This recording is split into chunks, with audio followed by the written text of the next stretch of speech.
It's been widely thought that we have something like a crisis of meaning, especially in the developed world at this point.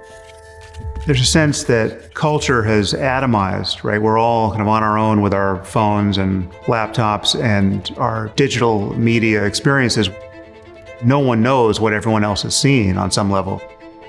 And we spend so much time thinking about and reacting to the digital lives we and others have created that there has been this shattering effect of culture.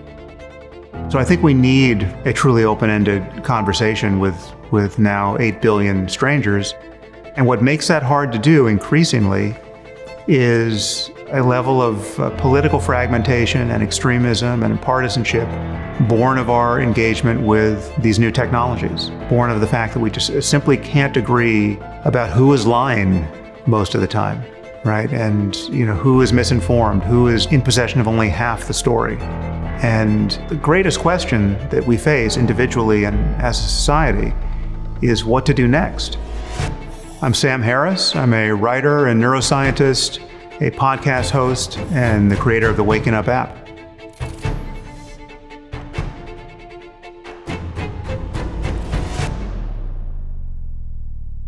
I'm increasingly concerned that something like half of us can't quite agree that we have a stake in the maintenance of a global civilization. We're witnessing a fairly stark zero-sum contest between those of us who want to maintain open societies and anything like democracy and capitalism as we've come to understand them, and those who increasingly want to build closed ones and belligerent ones that make it impossible to share space in this increasingly common world. And the thing to recognize is that we live in perpetual choice between conversation and violence. Those are really the two alternatives. When we have to get people in line, when people have to cooperate, well then we've got persuasion or coercion. Either we're going to get everyone on the same page through the noises we make with our mouths, or we're going to have to force people or imprison people and are in the limit, fight a war and kill people in the service of goals that we find non-negotiable. The importance of conversation can't possibly be exaggerated because it is the bulwark against perpetual violence. It's the bulwark against murder. It's the bulwark against war. It's the only thing keeping those things out of our daily experience. And we're finding it harder and harder to have a conversation that converges on a shared set of facts. And that makes violence, in my view, of all sorts and at several different scales, more and more likely. The challenge is always how to get strangers to cooperate, and solve a wide variety of coordination problems. Almost everything that we can do personally and needless to say at scale that is important, for good or for ill, is made possible by this capacity to represent the nature of the world in our thoughts and to trade those representations in speech or writing or other forms of communication with other people and to persuade other people of certain things being true. I don't think the story of all of our mayhem and unnecessary suffering has much to do with bad people doing bad things. I think for the most part it's good people, or at least normal people, under the influence of bad ideas.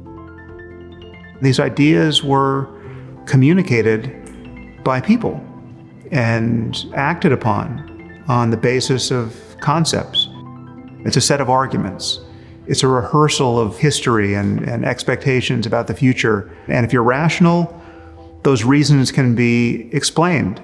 If your beliefs are not falsifiable, if there's no scenario that could convince you that your most cherished opinions are in error, well then that's proof that you didn't get them by being in contact with reality. If most of human misery and inequality and conflict and violence is a matter of the stories that people are telling themselves, then you see that virtually all of human suffering and chaos is just tissue thin I mean, it's a bad dream. It's just thoughts that people are finding compelling, and they could cease to find those thoughts compelling. So the consequence of all of that is that it really matters what you believe.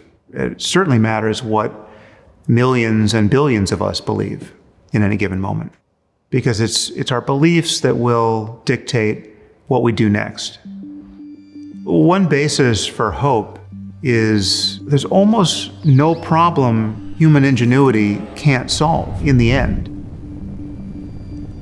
This is a point that the physicist David Deutsch made recently, which I find compelling.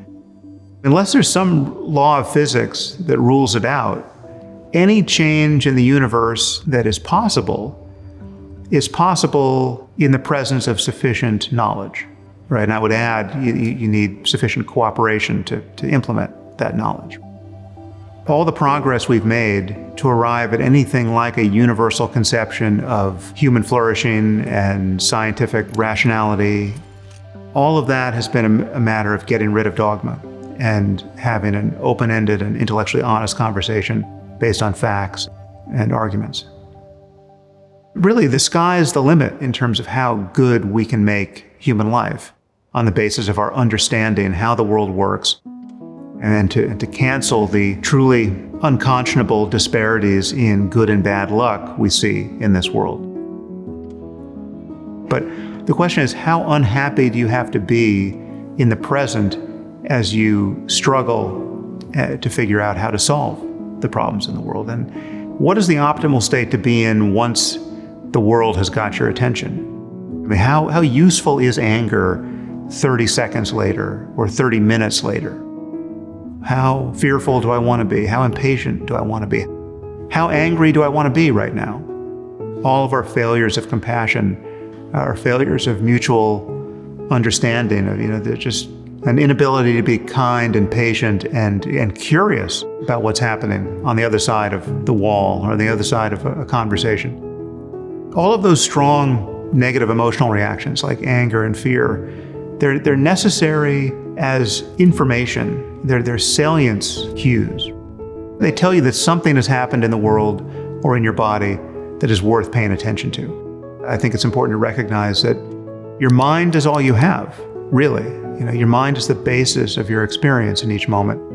And therefore it makes sense to train it. It makes sense to understand it. It makes sense to pay attention to it directly.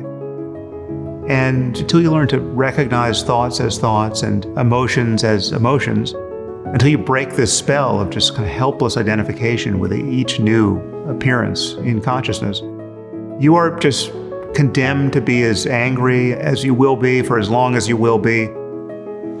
And the reason why meditation becomes a great tool of emotional regulation is that it introduces a degree of freedom here. Even if you haven't changed the world in any significant sense, your response to the world can be radically transformed. Hey Big Thinkers, before we go, we couldn't have made this video without the help of Storyblocks, the sponsor of this Big Think interview. Storyblocks has a massive library with over 1 million assets you can use to help you create engaging videos. Everything from high-quality stock footage to animation templates to music, images, and more. We've been using Storyblocks for years at Big Think, including in the video you just watched. With a subscription to Storyblocks, you can get unlimited downloads to everything in their library, and every asset you download is 100% royalty-free. They even have a plugin for Premiere Pro and After Effects, which makes utilizing their platform incredibly simple and helps to streamline your workflow. To get started with unlimited stock media downloads at one set price, head to storyblocks.com/bigthink or click the link in the description.